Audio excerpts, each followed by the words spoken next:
The very first part of transforming and catalyzing radical change in your marriage is first we have to break out of the cycle that we're in and identifying what that is. Most of us know that when we're trying to make changes, we might know what to do and we might have an understanding of what we should be doing, what are the tools that we should be using to communicate. But when it comes to actually implementing them, most people find themselves stuck in patterns that they can't break out of in order to implement those things that they're learning. What I want to talk about today is what are the cycles that people get into so that people can identify where they fall and what we can do practically, and not just in terms of actions, but conditioning our beliefs and internal self-reflection to break out of these unhealthy cycles. So let's look at what are the cycles. First, you have to look at what is the pattern that I'm in my relationship? What are the things that tend to happen? It might be that no matter what you are arguing about, it feels like the same fight over and over again. There's the same pattern that you play out. No matter what the content is, the process is the same. So you want to look at, in order to identify, well, what is the cycle that I'm in?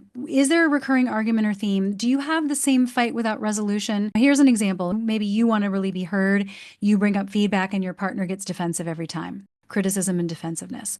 Maybe the pattern is that you raise your voice, one of you raises your voice and the other person shuts down. Dr. Sue Johnson has a really nice framework that she looks at these. She calls them demon dialogues or distressing patterns that people might fall into. And these are very basic. I'm just going to give you these three, and then I'll get into some other relationship experts and how they break this down too, because there's different frameworks that you can use. But she talks about this pattern of finding the bad guy. And this is where one person will be blaming or attacking, and then the other person spends all their time trying to show that they're not the bad guy. One person cannot hear the feelings of the quote unquote blamer, or maybe they're not even blaming, but the person hears it as blame and they feel really invalidated. The person who is quote unquote the blamer feels like they're not being heard and they're being minimized, it's being dismissed. They want you just to get over it. And that makes it really hard because you feel like you're never heard. And then the defensive person also is never able to grow.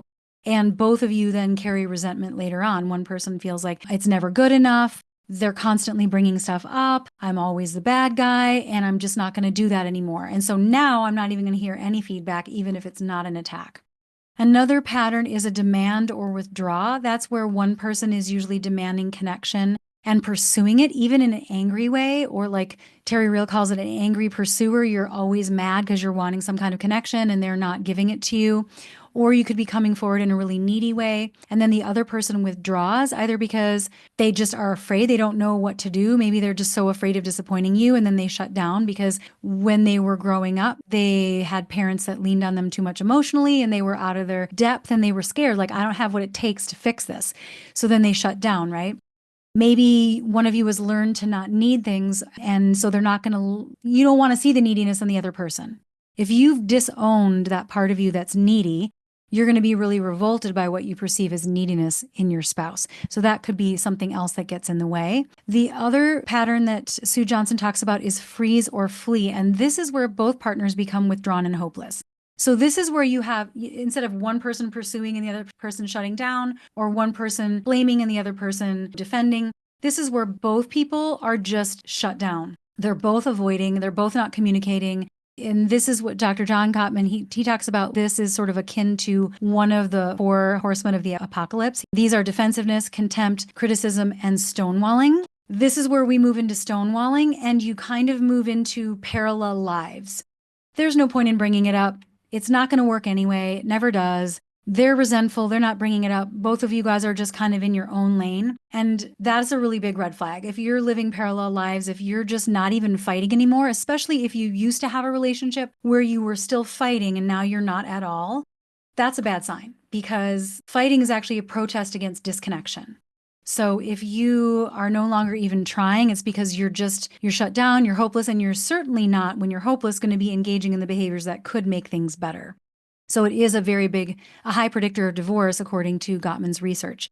The other way that you can look at patterns in a relationship comes from Terry Real. He has like a relationship grid, and he's looking at 2 polarities, or 2 axes, I should say. One is self-esteem and one is boundaries. And so these are power dynamics that you can look at. So for example, on the self-esteem range, you've got shame on one end and grandiosity on the other end, which is like one-upping, right? And needing to be right all the time. On the boundaries axis, you've got boundarylessness on one side, where you really don't know how to hold any boundaries. And then on the other end, you've got being completely walled off. Your boundaries are so strong that nothing can get through, and you're not even connecting because you're walled off. So those are the spectrums. And when you put two axes together, now you have 4 quadrants. And so he will look at relationships in light of these quadrants. Like maybe you are boundaryless and grandiose, or maybe you're boundaryless and in a one down position where you're in toxic shame. So you're just going to allow somebody to cross your boundaries, and you're not going to be able to keep yourself safe, and you're going to accept things that are really unacceptable, that are hurting your emotional well-being or your health in general. So one of you might have more power in the relationship, and I think that's something to look at. I think when we look at patterns, who usually has the most power? Who usually is the one that will apologize first? Who usually is the one that gets the most upset? Who is the one that will bail on the conversation first or shut down first, right? You really want to look at what those things are. When we look at boundaries, you want to look at, where am I on this scale or on this axis? Do I feel entitled? Do I push? Do I bulldoze when I don't get what I want? Or am I withdrawing and hiding behind the walls because I'm so scared that I don't know how to hold my boundaries in a healthy way, that I'm just going to put up a wall and then I don't even have to figure out that middle ground? There might be a lot of things behind that, but you kind of want to look at one of these paradigms, and maybe you have your own, and maybe you look at things in terms of attachment styles, right? You've got an anxiously attached person, and then you've got an avoidantly attached person. That's also a cycle. So you really want to kind of like figure out, where do I fall in my patterns? So one thing I wanted to mention, I talked about Terry Real and his quadrants. He also talks about 5 losing strategies, which are the need to be right, controlling your partner, unbridled self-expression, retaliation, and withdrawal. Think about which ones you do. You might do more than one. Mine was unbridled self-expression, and my husband's was the need to be right. But we had some other ones too. But once you can recognize the pattern, this is where my default is. That's the first step. Then, once you've identified this, you want to look at what your part is in that dance. Really clearly, like on my side of the street. This also might seem obvious, but it's super easy to know exactly, well, my spouse is really avoidant, so of course I get anxious. You really want to unhook it completely and just say, okay, yes, it's a dynamic and it's not happening in a vacuum. But how we take our power back is to unhook the dynamic piece of it and just look at, like, draw the line and say, what's happening on my side of the street? And what do I have to change on my side of the street? What part do I play in this dance? And then you have to commit to actually shaking that up and disrupting that. Because remember, there's 2 parts of you. There's the conscious mind that says, I want a healthy relationship. And then there's the subconscious programs that actually wants things to stay the same as what feels familiar. And so you just want to really be looking for all the ways that your behavior plays part in that, and to be really honest without judgment. And I know I talk about that all the time, but that, like, our own self-judgment and blame and how much shame comes up around this is a big barrier. So if you can eliminate the shame around that, of shining the light on your own part in it, you can get past that and move into like empowerment and feeling like, okay, I can do this. I know what I'm dealing with. I understand the causes. I understand why this has been such a compelling cycle for me to remain part of or participate in. And so now you can take your power back. And then you move into the third thing, which is that you have to disrupt the pattern powerfully from your side of the streets. You recognized it, you own it, and now you commit to intentionally, systematically disrupting the pattern. So I call this pattern interrupt in my program, The Couples Cure. It's the very first thing we do. So again, if you take that attitude of like, this thing that I'm experiencing is something that I have unconsciously played a part in or allowed, now what can I do to actually like just do something different? Even if it's 2% or 3% and you really remove your part in the dance, the other person cannot do the same dance with you anymore. So it's more powerful than the 2% that you think you play. First of all, because it's probably more than 2%. But even if it really only is 2%, if you remove your 2% consistently, it will throw them off balance a little bit. Like, they do this, you do this. Well, if they do this and you don't do that anymore, that's going to be a little bit disruptive to them, to the status quo. It's going to stir things up.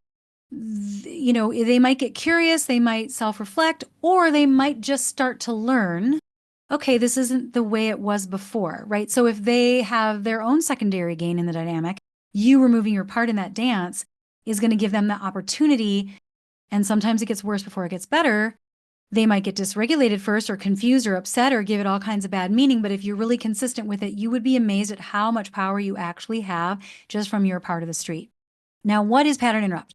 Very simply put, this means doing anything different at first. So even before you know the right things to do, and maybe you do know some right things to do, but let's say you're not sure, like I'm not really sure how to build emotional connection, or I'm not really sure how to give feedback about this without sounding critical.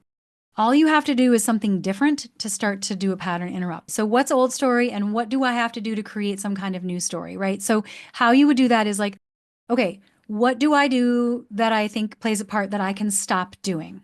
If you yell, can you commit to walking away instead of yelling, right? Or just disengaging from the conversation? If it's something that if you normally react by fighting, you could disengage. If you're normally passive, you can do a pattern interrupt by speaking up a little bit more, rocking the boat if you tend to just like not want to mess with things or you don't want to speak up because you don't want to disturb the peace. Rock the boat. That would be a pattern interrupt, right? And maybe that one thing isn't going to be enough to dislodge a pattern that's been reinforced for 25 years. But every time you do it, every time you break that neural pathway, but that deep groove between stimulus and response that you've been doing over and over and over again, every time you break that, like, oh, he said this thing and I didn't respond the way that I normally do, the more you build new neural networks that will replace those other automatic ones. So there is a cumulative effect. It will make a difference. And not only just because of how you start to build that muscle memory in your psyche, but also because it sends the message to your brain that you're capable of these changes, that you are more powerful than you think you are. And even if it feels hard, you can do them. You can do these hard things. And then those things aren't hard anymore. Everything is hard at first until it's easy. Like, think of anything that you've ever learned that you didn't know how to do before.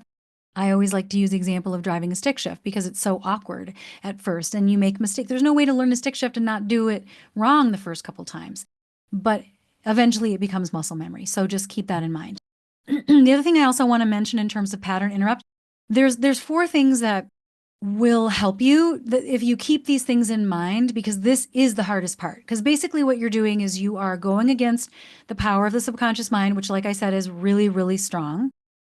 The first thing is that it's always better to do something different badly than it is to stay in the pattern. Don't be afraid of doing something different badly. If you don't yet know how to set a boundary in a graceful, healthy way, it's still better to hold a boundary or to set a boundary or to communicate a boundary ungracefully or poorly, or maybe the first time you set a boundary, you do it in a really harsh way. That's better than not speaking on the boundary, right? It doesn't have to be perfect. So you're going to feel uncomfortable. So your brain is going to try to talk you out of your progress. It is your psyche screaming at you to do anything to go back to how it was before. It will make you start to second guess yourself. It will make you feel guilty. It shows up as guilt. It starts as like, is this really right? Maybe I'm doing it wrong, right? But this is part of progress. If you aren't second guessing yourself, if you are not feeling a little bit uncomfortable, you're not progressing, right? Because the only way that you can grow is to leave your comfort zone.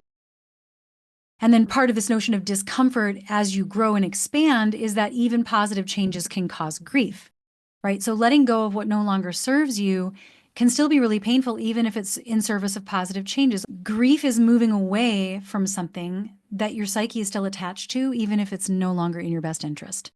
Just remember that. Like, even when you break up with a really toxic relationship and now you're falling in love and you're in a new relationship, that can even bring up grief, because it's like, well, now I'm moving into this new relationship. I'm moving farther away from this other part of my life, and there's sadness, and people get confused by that. Like, but I'm in love with this new person. Why am I feeling sad about this? It's just another level of grief. It's another level of moving away from the thing that part of your psyche was attached to, but it's just part of your psyche. So using that language of like, part of me feels, part of me doesn't want this, part of me finds this painful, that can allow you to live with sort of what feels like a duality. Two things can be true at the same time because of this disconnect between the conscious and the subconscious mind. And then the 4th thing that you have to keep in mind as you engage in pattern interrupt is that you're going to need faith. And that goes back to the thing that I was talking to earlier, which is that our brains really want that certainty. And in a very mechanistic worldview, we believe that unless we know what's coming next, and we have that predictability that it's not a wise decision to step out of the known. Unless I know what it's going to be replaced with, then there's no point in doing that. In my opinion, if we are going to be breaking out of entrenched patterns in a relationship or a marriage, you have to have faith. Now, this could be spiritual, this could be religious, this could also just be faith in yourself. It's ultimately, when I say faith, I'm talking about having a vision of something that you cannot, believing in a vision of something that you know you can have, even though you don't have evidence yet. You trust in something that you don't have evidence for. That's what I mean by belief. Even if you don't know what it's going to look like, it's like, I believe, I have faith that something can be better. I have faith that I can do this. I have faith that I can have a healthy relationship. I have faith that I don't know what it's going to look like, but something better is in store for me. It could be that broad. It doesn't even have to be anything really super granular.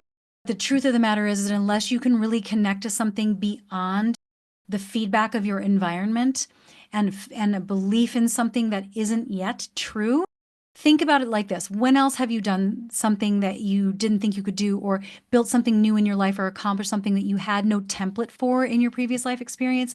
Something that you did or built or created or accomplished that you had never done before and had no idea how to do it, but you figured it out and you did it, right? Use those experiences as evidence that you have what it takes. Use those experiences to fuel your faith in knowing, like, I don't have to know, I just have to take the next step and keep that faith. Whatever you can do in your own faith practices. For some people, it's the law of attraction, it's quantum physics. For some people, it's going to church. It doesn't matter. Now, the other thing I want to mention too is that in order to, and this is also part of the faith piece, in order to own your part of the pattern and commit to this pattern interrupt, it's really helpful to have a clear vision. Basically, you have to connect to a very clear idea of where you are going. Well, a lot of times we know what we don't want and we're reacting to what we don't want, but we don't know exactly what it's going to look like when we get there. So how will we know that we got there, right? And this might seem contradictory because I just said we don't always know. It's that whole thing of like, I can't see the whole staircase, but I'm going to take the first step. You can still imagine. You use your imagination to decide, what do I want it to look like? What do I think it should look like? If I can have a healthy relationship with healthy boundaries and we can give feedback and like all the things you want in your relationship that breaking out of the patterns, what would it look like if we broke out of these patterns? How would I know we're not in these cycles anymore? What would be happening in the relationship? That's what I mean when I say vision. Now, as you grow and as you continue to take those steps to getting there, that vision is going to get more and more clear and you're going to start to add more things to it. Oh, I could do this too. Now this becomes available to me. Now this becomes possible. I didn't even see that that was a possibility until I was 5 steps in. So it's not a fixed vision and you don't have to have the whole thing fleshed out, but you should have some idea of how you're going to know that you've broken out of your cycles. What does it look like? What does it feel like? What does it sound like? Okay, so here are some specific questions you can ask yourself. I'll just go through these real quick. How will you communicate? How will you negotiate your differences of opinion? Like if you guys are in gridlock of something, in your ideal scenario or your vision, what would that look like? How would you come out the other side where you honored your differences but came up with a solution? Okay. How would you give and receive feedback with each other? How do you decide on joint decisions? How do you take care of the other person? How do you support your own self-care in the relationship if what you need is going to be different than what their expectations are? How do you show up as your best self in the relationship? How do you support them in creating an environment in the relationship that they can thrive and help them be their best self? What boundaries do you need to hold? What boundaries do you need to honor in them? What is going to be the new normal? Those questions are going to help you get a really clear idea of, and that vision can then guide you. If you can get that clarity, so I'm not saying it's easy, but if you can do that, it will turbocharge your journey. It will help you break out of those cycles so much faster. I talked about that Herculean effort, the amount of energy that it takes to turn the tides that are going in the wrong direction. The more that you have vision, the more that you lean into your vision and you can cultivate your faith and connection to your vision every single day systematically, and then showing up accordingly to interrupt the pattern. To the degree that you can do that, that's how much faster you're going to break out of these cycles permanently. I want to reinforce that more is possible than what you think is possible. That's a guarantee. As you do this process and as you grow, and maybe there's examples of this in your life that you can remember where you're like, I only thought I could get here. And then once I got there, all this other stuff started to open up for me as well. The better it gets, the better it gets. I mean, that is just like you can be on a negative spiral, you can be on a positive spiral. The more we expand our positive interactions, the easier it is to keep expanding our positive interactions. So I say that by way of giving you hope, because I think it can be very daunting when you've been in patterns for a really, really long time. All right. So then the other thing I want to mention is that I know some people are doing this work together with their partner, and some people are in relationships where the other person, maybe they're not leaning out of the marriage, but they're not really inclined to do the work. Even if you are willing to do that and they're not, just be patient, lead by example, look at your inputs into the culture of the relationship, know how powerful they are, and don't get discouraged if it's like, well, I did that 5 times and he's not reciprocating. Just keep going, because that's where, as long as you show up in alignment with what your vision is, and as long as you are disrupting the pattern, you are still growing. You are still learning. It is never going to be in vain, no matter how they show up. Your success is measured by how you show up in accordance with this. I just want to say that to give you hope that it absolutely is possible, and that the efforts that you put in will never be in vain. So with that said, if you want to do a deeper dive on this, if you'd like to talk to me or somebody on my team about your specific dynamics to identify the barriers around breaking out of your cycle, what that cycle actually is, if you need help identifying what that is, and what the recommendations would be, you're welcome to book a free call. It's at monikahoyt.com/talk. There's no obligation with that call. It really is just an opportunity for us to hear the specifics of your situation.